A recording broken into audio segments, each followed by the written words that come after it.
Hello বন্ধুরা, কেমন আছেন? দীর্ঘ 4 দিন পর আবার আসলাম আপনাদের জন্য একটা নতুন গল্প নিয়ে। কিছুটা ব্যস্ত ছিলাম, সেজন্য নতুন কোনো গল্প করা হয়নি। কেমন আছেন? আশা করছি সবাই ভালো। একটা বিষয় সবাইকে অবগত করতে চাই, আপনারা হয়তো ইতিমধ্যে জেনে গেছেন করোনার থাবা দিন দিন বেড়েই চলছে। সো আপনারা যে যা জায়গা থেকে সর্বোচ্চ প্রকার সচেতনতা নিয়ে চলবেন। অবশ্যই হ্যান্ড স্যানিটাইজার ইউজ করবেন, বাইরে বেরোলে অবশ্যই মাস্ক পরে বের হবেন। তো বন্ধুরা, কথা আর বাড়াবো না, আমরা যে গল্প নিয়ে আসছি সেই গল্পটা এখন আপনাদেরকে সম্পূর্ণ শোনাবো। রাত 11টা, ঢাকার কমলাপুর স্টেশন থেকে শেষ ট্রেনটি ছাড়লো। ট্রেনটি যাচ্ছিল মূলত কুসুমপুর, ছোট একটা গ্রাম যেখানে রাত নামলেই ভুতুড়ে কাহিনীর গন্ধ পাওয়া যায়।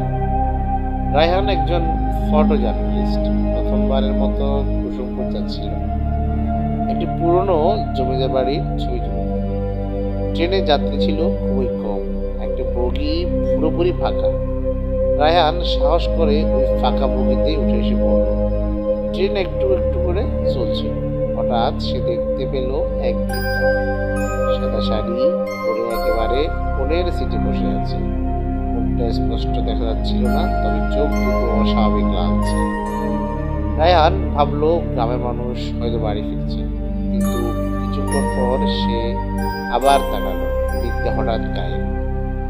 সে কিছুটা ভীত সন্ত্রস্ত হয়ে গেল। সে পুরোপুরি বগিতে একা।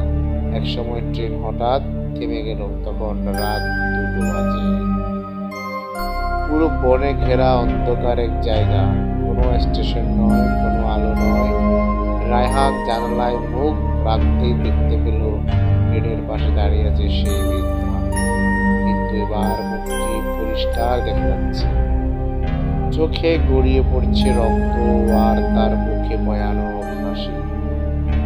তারপর হঠাৎ ট্রেনের দরজাটা খুলে গেল, কিন্তু ট্রেন আর চলছে না।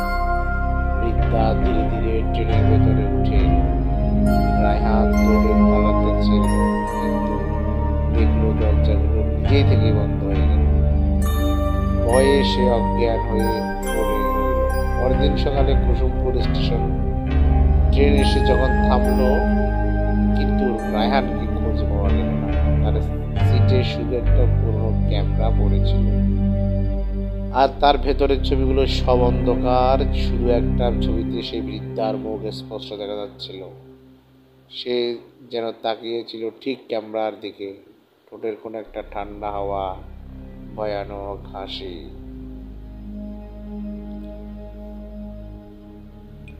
ধন্যবাদ বন্ধুরা, আজকের গল্পটা এই পর্যন্তই। কেমন লেগেছে সবাই অবশ্যই কমেন্ট করে জানাবেন। অবশ্য আপনারা যদি কেউ আমার চ্যানেলটা এখনো সাবস্ক্রাইব করে না থাকেন, অবশ্যই সাবস্ক্রাইব করে রাখবেন। ভালো থাকবেন। শুভরাত্রি।